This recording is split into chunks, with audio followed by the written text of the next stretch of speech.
Breaking news చూస్తున్నారు. ఈ నెల 11న ఇందిరమ్మ ఇళ్ల పథకం ప్రారంభం కాబోతున్నట్టుగా తెలుస్తోంది. భద్రాచలంలో ప్రారంభించబోతున్నారు ముఖ్యమంత్రి రేవంత్ రెడ్డి. మొదటి విడతలో నియోజకవర్గానికి 3500 ఇళ్ల నిర్మాణం జరగబోతున్నట్టుగా తెలుస్తోంది. ఈ ఏడాదిలో మొత్తంగా 4,16,500 ఇళ్ల నిర్మాణం చేపట్టడానికి ప్రభుత్వం శ్రీకారం చుట్టబోతున్నట్టుగా తెలుస్తోంది.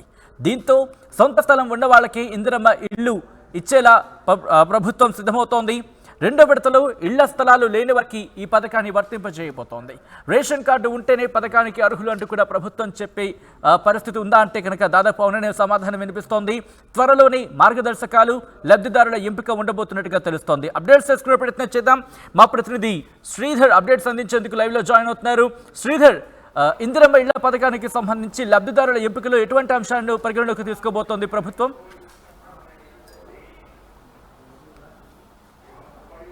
సచిన్, ఈ నెల 11వ తేదీన కూడా ఇందిరమ్మ ఇళ్ల పథకానికి కూడా ఒకవైపు కూడా ప్రభుత్వం కూడా ముహూర్తం పెట్టింది. దీనికి సంబంధించి ముఖ్యమంత్రి రేవంత్ రెడ్డి చేతుల మీద కూడా దీన్ని ప్రారంభించేందుకు కూడా సిద్ధమైంది. భద్రాచలంలో ప్రారంభించేటువంటి ఇందిరమ్మ ఇళ్ల పథకం ఏదైతే ఉందో దీనికి సంబంధించి ఈ ఆర్థిక సంవత్సరానికి ఒక్కొక్క నియోజకవర్గానికి 3,500 ఇళ్ల చొప్పున మంజూరు చేయాలని ఇప్పటికే కూడా ప్రభుత్వం అనౌన్స్మెంట్ చేసింది. దీనికి సంబంధించి కూడా పూర్తి స్థాయిలో దీనికి సంబంధించినటువంటి గైడ్ లైన్స్ కూడా రూపొందించింది. ఈ పథకానికి సంబంధించి ముందుగా ఒకవైపు రాష్ట్ర వ్యాప్తంగా నియోజకవర్గానికి 3,500 ఇళ్ళు అంటే దాదాపుగా 4,16,500 ఇల్లు మొత్తం తెలంగాణ రాష్ట్రంలో ఉన్నటువంటి 119 నియోజకవర్గాలకు కూడా మంజూరు చేయనున్నారు. ఎవరైతే లబ్ధిదారులలో వాళ్ళకి సంబంధించి ఇప్పటికే అటు ప్రజాపాలన పేరిట తీసుకున్నటువంటి దరఖాస్తులు ఏవైతే ఉన్నాయో వాటికి సంబంధించి పూర్తి స్థాయిలో పరిశీలించేందుకు గ్రౌండ్లోకి అంటే క్షేత్రస్థాయికి వెళ్ళి కూడా ఎవరైతే అర్హులు ఉన్నారన్న దీనిపై కూడా పూర్తి స్థాయిలో పరిశీలించేందుకు కూడా ఒక బృందాన్ని కూడా ఏర్పాటు చేశారు. దీనికి సంబంధించి ఆ బృందాలు కూడా ఒకవైపు అటు గ్రామాల్లో కానివ్వండి, మున్సిపాలిటీలో కానివ్వండి వెళ్ళి వచ్చినటువంటి ప్రజాపాలనలో దాదాపుగా 30 నుంచి 40 లక్షల మందికి సంబంధించినటువంటి ఇళ్లకు దరఖాస్తులు వచ్చినటువంటి పరిస్థితి ఉంది. కాబట్టి క్షేత్రస్థాయిలో వెళ్ళి నిజంగానే ఆ దరఖాస్తు లబ్ధిదారుడు ఎవరైతే ఉన్నారో వారికి సంబంధించి ఆ దరఖాస్తుదారుడు నిజంగానే దానికి అర్హులా లేరా అన్న దానిపై కూడా క్షేత్రస్థాయిలో పరిశీలన అయితే చేయనున్నారు. దానికి సంబంధించి ఒకవేళ మొదటి విడత ఏదైతే ఉందో ఈ ఆర్థిక సంవత్సరానికి సంబంధించి ముందుగా సొంత స్థలం ఉన్న వాళ్ళకు కూడా ఒకవైపు కూడా ఇందిరమ్మ ఇళ్లను మంజూరు చేయాలని చెప్పి కూడా ప్రభుత్వం దీనికి సంబంధించినటువంటి ప్రతిపాదనలు కూడా సిద్ధం చేసినట్టు సమాచారం. మరోవైపు రెండో విడతకు సంబంధించి మాత్రం స్థలం లేని వారికి కూడా ముందుగా స్థలానికి కూడా దరఖాస్తు చేసుకోవాలి. ఆ తర్వాత కూడా ప్రభుత్వం అందించేటువంటి ఆర్థిక సాయం ఏదైతే ఉందో అది కూడా అందుతుందని చెప్పి అధికారులు చెప్తున్నటువంటి పరిస్థితి. అంటే ఒకవేళ నిజంగానే ఈ ముందస్తుగా ఇది మొదటి విడతకు సంబంధించి ఒకవేళ నిజంగానే జాగా ఉన్నట్టయితే ఆ జాగాకు సంబంధించి ఆ జాగా సొంతమేనా లేదంటే అక్కడ దాన్ని కొన్నారా లేదంటే తాతలు అంటే ముందు తరాల నుంచి వచ్చినటువంటి ప్లేసా, ఇటువంటి ఏవైతే ఉన్నాయో వాటికి సంబంధించి ఇప్పటికే పంచాయతీలకు కూడా ఒక నమూనా పత్రాన్ని అంటే అధికారులు అక్కడికి వెళ్ళి క్షేత్రస్థాయిలో పరిశీలించినప్పుడు కూడా దానికి సంబంధించి ఒక ప్రత్యేకమైనటువంటి ఫామ్ ఏదైతే ప్రజాపాలనకు సంబంధించినటువంటి దరఖాస్తు ఉందో ఆ దరఖాస్తుకు సంబంధించి ఆ ఫామ్ ఫిలప్ చేయాల్సి ఉంటుంది.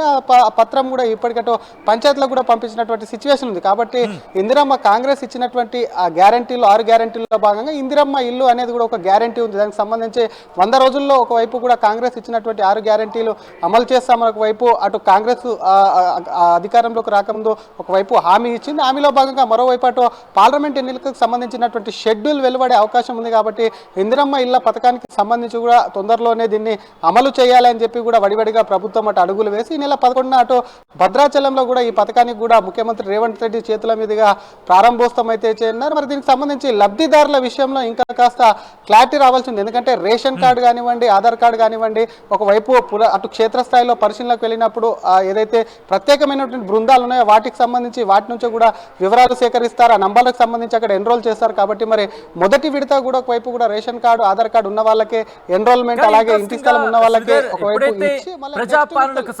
ప్రజాపాలన కావచ్చు లేకపోతే గతంలో కొన్ని కార్యక్రమాలు నిర్వహించిన సందర్భంలో అప్పుడు వచ్చిన వినతులను మాత్రమే స్వీకరించే అవకాశం ఉందా, లేకపోతే ఇందిరమ్మ ఇళ్లకు సంబంధించి ఒక ప్రత్యేక ఫామ్ ని మళ్ళీ రూపొందించే అవకాశం కనిపిస్తోందా?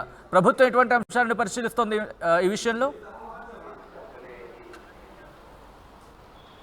సచిన్, ఈ ప్రజాపాలనకు సంబంధించినటువంటి దరఖాస్తులతో పాటు మరి మళ్ళీ దరఖాస్తులు తీసుకుంటారు అన్నదానిపై ఇప్పటికే అధికారులు అటు ప్రభుత్వంతో కూడా ఒకవైపు చర్చిస్తున్నట్టు సమాచారం. అసలు ఇందాక చెప్పినట్టు క్షేత్రస్థాయిలో పరిశీలనకు వెళ్ళినప్పుడు తీసుకోవాల్సినటువంటి ఫాము ఎవరైతే ప్రజాపాలన చేసుకున్నటువంటి దరఖాస్తులు కానివ్వండి, మరోవైపు పంచాయతీ మున్సిపాలిటీలకు సంబంధించి ఒక దరఖాస్తుదారుడు ఒక ఇళ్లకు అంటే ఇందిరమ్మ ఇళ్లకు ఒకవేళ దరఖాస్తు చేస్తే నిజంగానే ఆయనకి ఇల్లు లేదా గతంలో ఎప్పుడు కూడా లబ్ధి పొందలేదన్న విషయాలు ఏవైతే ఉన్నాయో పంచాయతీలో కూడా చర్చిస్తారు. చర్చించిన దాని ప్రకారం కూడా ఆ లబ్ధిదారుడికి కూడా ఒకవైపు ఇల్లు మంజూరు చేసే అవకాశాలు అయితే కనిపిస్తున్నాయి. మరోవైపు నిజంగానే ఒకవేళ వైపు ప్రజాపాలనకు సంబంధించినటువంటి దరఖాస్తులా లేదంటే మళ్ళీ దరఖాస్తు తీసుకుంటారన్న దానిపై కూడా ప్రభుత్వం నుంచి ఒక స్పష్టత అయితే రావాలి. కానీ ఒక విషయంలో మాత్రం స్పష్టత వచ్చిందని చెప్పొచ్చు. సొంత ఇంటి స్థలం కానివ్వండి, రేషన్ కార్డు, ఆధార్ కార్డు ఉన్న వాళ్ళకి మాత్రమే ఫస్ట్ ఫేజ్లో ఇచ్చే అవకాశాలు ఉన్నాయి. మరోవైపు రేషన్ కార్డులకు సంబంధించి చాలా మందికి లేవు, చాలా మంది రేషన్ కార్డులకు కూడా ఒకవైపు అప్లై చేసుకున్నటువంటి పరిస్థితి ఉంది. కాబట్టి మిగతా విడతలకు సంబంధించి ఈ ఆర్థిక సంవత్సరం